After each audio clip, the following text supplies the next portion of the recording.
My friend Rita is depressed. She was at my house yesterday, crying on my shoulder, sobs vibrating on the inside of my chest. She looked up and sputtered, "Everybody hates me." "Are you a telemarketer?" I asked. She shook her head. "Then no," I said. "They don't."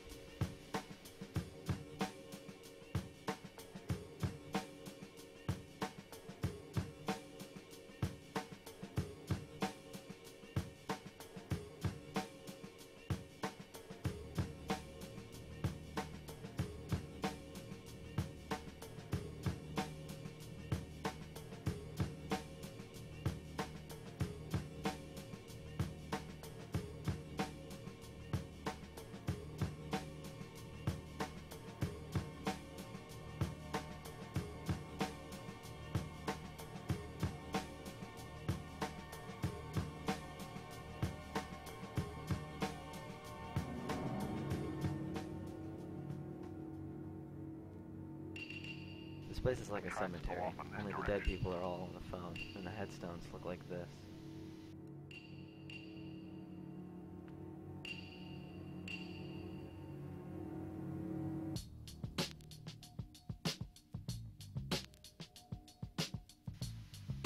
I work the evening shift, the one where we all call exactly when you begin to eat dinner. My favorites are the ones who are still in the process of chewing, raising their voices through walls of half-eaten meat and vegetables. No three calls are ever the same. Don't you have anything better to do with your life? Maybe if you had a house and a family, you'd know how frustrating this is. Haven't you tried to find light in a life devoted to the good Lord, son?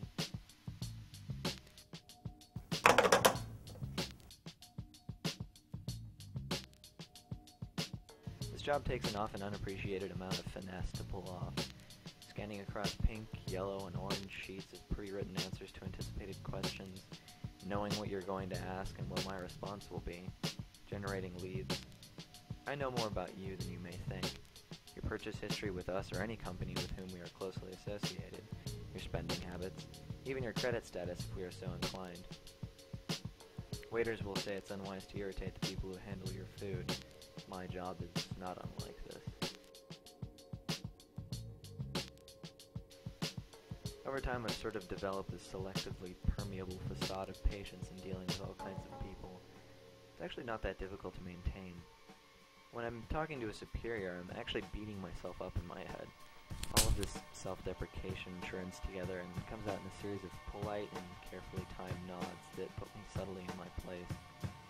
If I'm talking to a coworker, I'm probably talking myself up in my head. I'll come off as much more sure of myself than I really am, which incidentally makes me easier to talk to. I don't know why this works, but it does.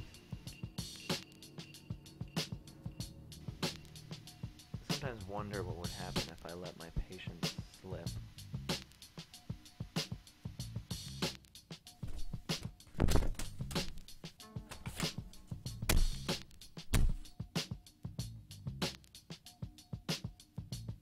And most importantly, when I'm making a call, in my head I'm selling something to a terminally ill 12-year-old.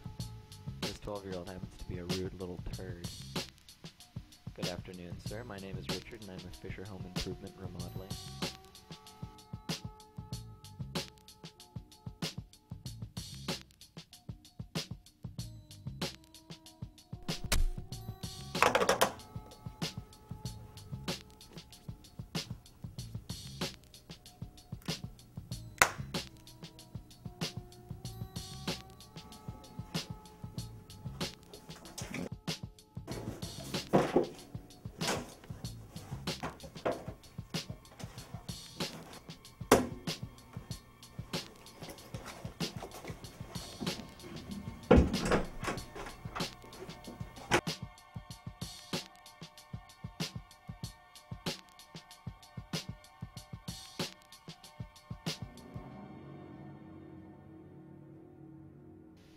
So, why?